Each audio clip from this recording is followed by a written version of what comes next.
구치소에 있는 한 의뢰인이 변호사를 통해서 저한테 연락을 했어요. 나는 범행을 저지르지 않았는데 억울하게 감옥에 있다. 그래서 그 사람이 진범인지 아닌지를 좀 판단을 해달라고 했고, 현장 가기시도에 찍힌 건데, 가게에 들어가서 담배를 한 수십만 원치 훔쳐서 가져온 거예요. 담배 수십만 원치를. 그 마스크를 저렇게 쓰고 있어요. 그래서 저 사람이 실제 이제 구치소에 있는 사람하고 비교를 했을 때 같은 사람인지. 이 사람은 지금 6개월째 살고 있어요. 아닌 것 같은데. 이렇게 봐서는 모르지 않습니까? 그 눈썹 라인이 많이 좀 차이가 나는 것 같은 기분이 좀 있긴 한데 네. 근데 마스크는 사실 요새 핸드폰도 마스크 써도 이렇게 얼굴 알아보고 그러잖아요. 네, 역시. 그래서 그 혹시 뭐 요즘 기술이라면 좀 접근해 볼 수 있지도 않을까? 이런 네. 생각도 드는데요. 네. 전 처음에 왔을 때 말씀하신 대로 마스크 쓴 사진이 있었으면은 할 수 있다까지도까지 생각을 했어요. 다만 저한테 준 사진은 저게 다예요. 네. 네. 그래서 제가 변호사한테 간청을 했어요. 제발 부탁해서 저 피고인이 마스크 쓰고 있는 사진을 좀 찍어와 달라. 근데 쉽지가 않아요. 저 구치소에서 사람을 이렇게 찍고 막 한다는 것 자체가. 뭐 이렇게 허가를 받아야 되나 봐요. 그래서 이대로 끝나는가 보다 했는데 이 변호사가 그래도 열심히 하셔가지고 그 사진을 가져왔어요. 네. 이제 마스크 쓴 사진이 저한테 가져왔죠. 그럼 마스크 쓴 사람이 2명이 생긴 거예요. 이제 상대 비교를 할 수가 있게 됐어요.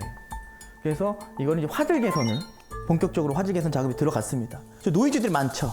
노이즈를 싹 제거해서 얼굴만 클로즈업한 후에 두 인물에 대한 매칭 실험을 진행을 했어요. 네. 일단은 첫 번째 지금 구치소에 있는 사람, 같은 사람이죠. 이건 뭐 몇 포인트 나오겠어요? 90 몇 프로 나올 것 같아요. 네, 97.3% 나왔습니다. 프로그램 정상적으로 작동되고 있는 거예요. 안면인식 알고리즘이. 네. 다음에 마스크 쓴 후, 마스크 쓰기 전. 그런데도 88%가 나왔어요. 아까 장원님이 말씀하신 것처럼 기술력이 이 정도까지 된 거예요, 지금은. 자, 그리고 마지막 작업이 들어갔습니다. 실험한 결과 한번 데이터를 보여드릴게요. 네. 0.9%. 이때부터 제가 이제 흔들리기 시작했어요. 이거 뭔가 잘못됐다. 재판이 뭔가 잘못됐다. 그 다음에 마스크 쓴 사람끼리 비교를 한번 해볼게요. 3.3%밖에 안 나왔어요. 마스크가 있기 때문에 상승한 건가 보죠? 그렇죠. 네. 약간 눈만 가지고 했으니까. 그래도 50%를 넘지를 않아요. 수치가 퍼센트가 어느 정도 나와야지 우리가 연관성을 찾는지가 궁금해서. 보통 8, 90% 이상은 돼야 돼요. 아니네. 아예 이제 다른 사람인 거죠. 전 이 데이터를 받아보고 설마 지금 이게 2023년에 뭔가 있으니까 감옥에 갔겠지 라고 생각을 했어요. 한번 여러분들 생각해보세요. 왜 저 사람이 지목됐을까요? 목격자. 오늘 제목은 기억이죠. 기억이죠. 이 사람이 가게에 온 것도 맞아요. 사건 당시 밤이 아니고 낮에 왔다 갔어요. 근데 이 전과가 있어요. 동정 전과가. 경찰이 이제 수사를 하는 거예요. 해봤더니 전과가 있는 사람이 있었고 가게 주인한테 이 사람이 아침에 왔다 간 사람이 맞습니까? 그랬더니 네, 맞습니다. 라고 증언을 한 거예요. 그래서 경찰은 이 사람을 잡으러 갔고 또 이 사람 잡으러 갔는데 그냥 가만히 있으면 되지. 도망갔어요. 그리고 자기가 전과도 있고 하니까 또 뭐 그럴 수도 있겠죠. 그러니까 그런 내용들을 통해서 이 사람이 뭐 재판부나 또는 검사나 다 봤을 때 제가 인정된다. 그리고 얘는 동정전과가 있기 때문에 도망갈 수도 있다. 그래서 구속 수사가 됐고 1심 재판을 기다리고 있는 중이었어요. 그리고 마지막 재판에 제가 들어가게 된 거예요. 와, 천운이다, 천운. 그래서 저는 솔직히 결과가 어떻게 나올지를 예상하지 못했어요. 무슨 결과냐? 전 데이터를 가지고 싸우는 사람은 데이터를 보여드렸어도 재판부에서 야, 네가 하는 분석 믿을 수 없어 라고 한다면은 그냥 유죄로 나올 확률이 높거든요. 네. 그렇지만 이제 제가 분석한 결과를 계속 이제 재판부한테 거의 30분, 40분 설명을 했어요. 이 알고리즘은 어떻게 나온 거고, 어떤 논문에 의한 거고, 어느 정도까지 가능하며 어느 법정에서 어느 사건에 쓰였고 이걸 다 설명을 쭉 해드렸어요.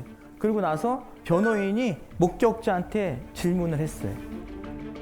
이 사람이 맞다고 경찰에서 진술을 했는데 진짜로 맞습니까? 라고 했더니 그때는 그런 것 같아요. 나는 그렇게 생각을 했어요. 내가 그렇게 했는데 내가 어떻게 입증을 해요? 이렇게 됐고 범인이 어떤 신발을 신고 있었습니까? 했더니 검정색 슬리퍼를 신고 있었던 것 같아요. 근데 운동화 신고 있었어요. 그러니까 진술이 갑자기 바뀌기 시작한 거고 그래서 이 사건은 어떻게 끝났을까요? 유죄. 결과는 여러분들이 예상하신 대로 무죄가 나왔어요.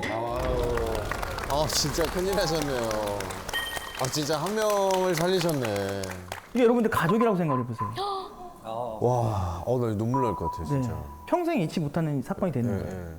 그러니까 수많은 사람들이 이 기억과 관련된 진술 때문에 억울하게 감옥을 갈 수 있다라는 생각을 하는 순간 그 기억이 점점 무서워지기 시작했어요, 저는. 과거에도 무서웠지만 지금은 더 무서워지기 시작했어요.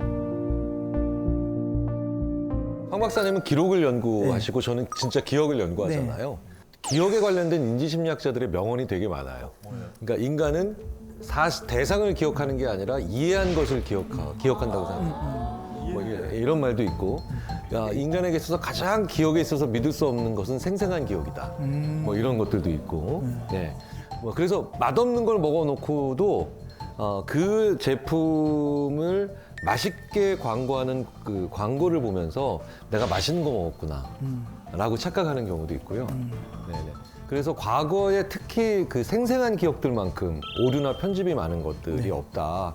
뭐 인지심리학사에서 유명한 실험들이 뭐 정말 질비하게 많죠. 전문가분도 말씀하시잖아요. 기억이라는 게 믿을 수가 없습니다. 근데 심지어 기억도 불안정한데 사람 눈은 어떨까요? 눈은 정확할까요? 보는 것이? 이제 다 못 믿겠어요? 한번 보세요. 이게 뭐냐면은 수영장 사진이에요. 뒤에 야자수도 있고 다음 슬라이드에 제가 흑백 사진을 보여드릴 거예요. 그럼 여러분들 흑백이 보이겠죠? 당연하죠. 저 가운데 있는 동그란 파란색 원 있죠?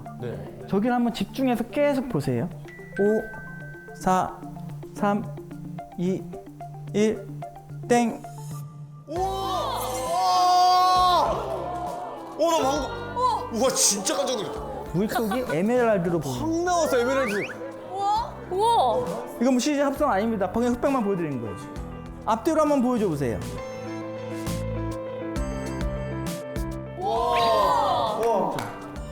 지금도 색깔이 계속 있어요. 뭐야? 신기하죠? 네. 이 원리는 뭐냐면은 여러분들 눈에는 광수용차라 그래서요. 빛 신호를 자극을 받아서 이렇게 반응하는 게 있어요. 그 신호가 계속 저렇게 극단적인 색조를 보고 있다가 이게 갑자기 색이 빠지게 되면은 그 잔상 신호가 남아 있는 거예요. 그게 덮어씌워주면서 컬러로 보이는 거거든요.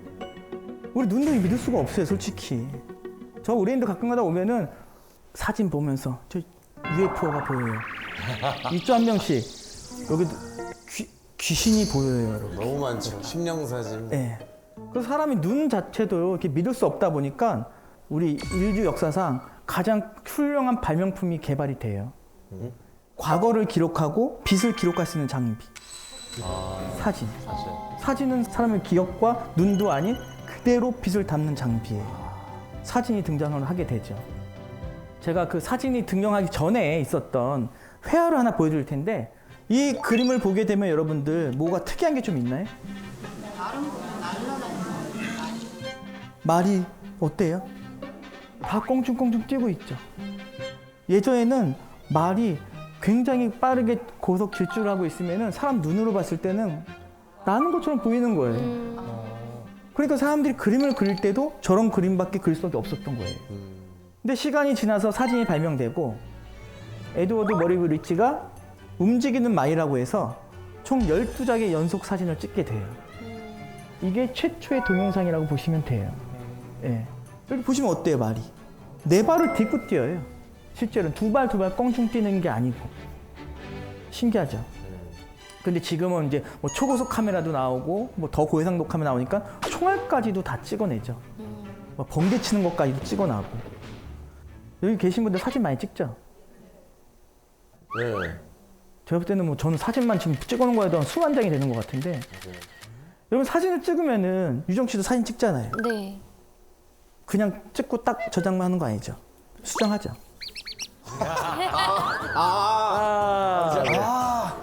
네. 제가 실제로 위변조 분석 관련된 박사학위를 받았거든요. 네. 그럼 사진 조작은 언제부터 이루어졌을까가 궁금했어요. 1865년에 링컨 합성 사진이에요. 꽤 오래됐네. 네. 얼굴이 합성된 걸까요? 몸이 합성된 걸까요? 아니면은 왼쪽이 진실한 걸까요? 우측이 진실한 걸까요? 원본이 있는 거죠? 하나도 조작이 안 된 거요? 찾아보자. 아니 근데 우리가 너무 왼쪽이 우리가 알고 있는 게 왼쪽 아닙니까? 그럼 왼쪽이 뭘 합성했는지 모르겠는데. 헷갈리죠, 여러분들. 여기 지금 사진 보시면은 이 우측에 있는 게 원본이에요. 우측에 있는 사람은 미국에 있는 부통령이에요. 존 카론이라고 하는 사람인데 저 사람은 7대 부통령으로서 저렇게 자기 멋있는 모습을 드러내기 위해서 옷도 멋있게 입고 팔도 이렇게 포즈를 취했죠. 이 사진 있는 반면에 링컨 같은 경우에는 마르판 증후군이라고 해서 키가 190cm까지 커지고 팔다리가 거미처럼 길어지면서 이게 자세가 이렇게 휘어지는 그런 병을 앓고 있었다고 해요. 그러다 보니까 멋있는 사진이 하나도 없어요.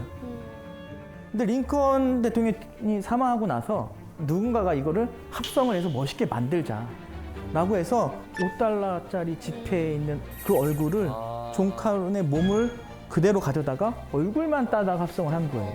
얼굴만. 네. 근데 문제는 여기서 굉장히 아이러니한 게 있어요. 우측에 있는 저 인물은 노예제를 찬성한 사람이에요. 참 역사적으로 좀 안타까운 이 합성 사진인데 그 링컨 사진 같은 경우에는 우리 일반인들한테는 큰 해는 없었어요. 우리 생활에는 아무 영향을 주지 않았습니다. 위변조라고 하는 게. 근데 이거는 제가 오늘 처음 얘기를 하는 건데 제가 그 박사 공부를 하면서 처음 치욕을 느끼면서 더 열심히 해야겠다 했던 사건이 있었어요. 여러분들 2005년에 세상을 바꿔놓는 위변조 분석 사건이 일어나요. 위변조 사건이 일어나요. 2005년에.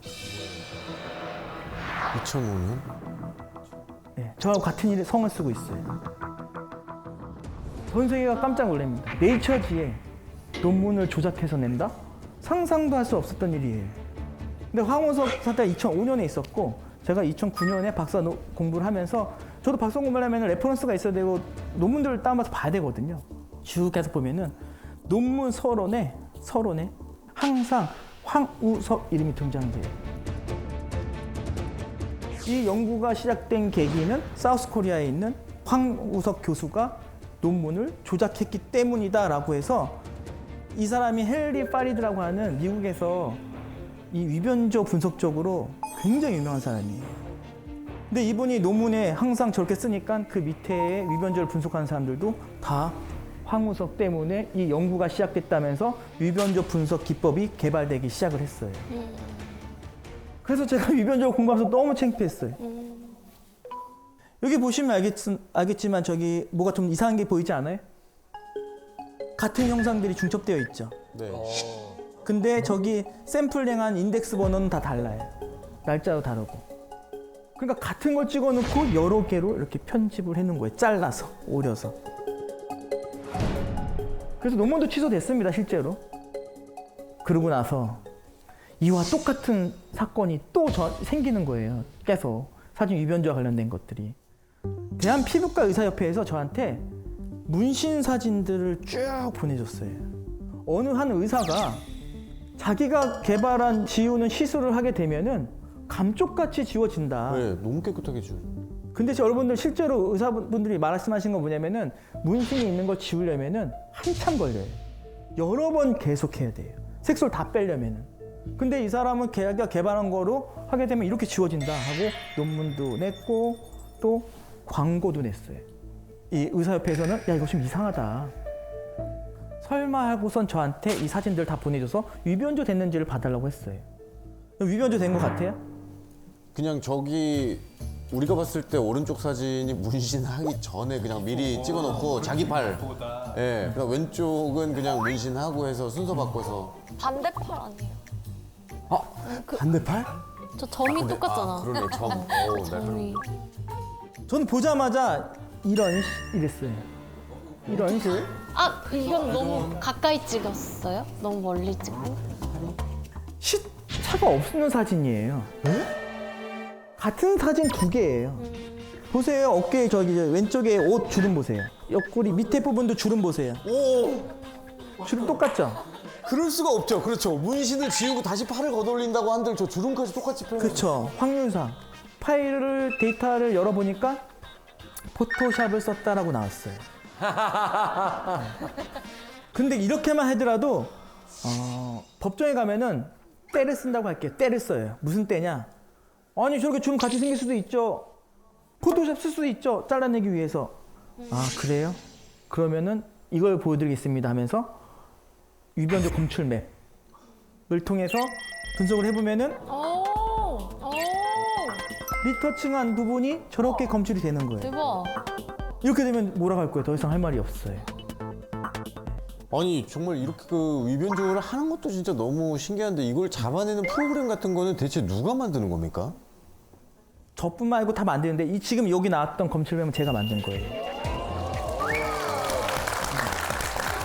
아니 프로그램까지 만들어. 엄청나게 공부했습니다. 저 혼자서 단독으로 개발한 게 아니고 전 세계적으로 많은 학자들이 자기에 맞게끔 개발을 다 해요. 저는 이제 공부하면서 박사과정 중에서 이거를 개발했고요. 딥페이크라는 게 있잖아요. 그래서 그것도 좀 문제가 될 것 같은데 그게 여부가 진짜인지 아닌지를 좀 확인할 수 있는 뭐 그런 것도 있나요? 네, 딥페이크 많이 하죠. 네, 진짜로.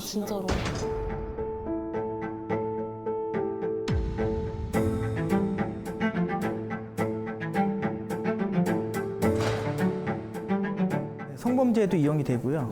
특정 인물을 막 혐오하기 위해서 만들기도 하고요. 실제로 답을 드리면요, 100% 못해요. 100% 위변조인지 판단할 수 없습니다. 모든 학문에는 창과 방패가 있는데요.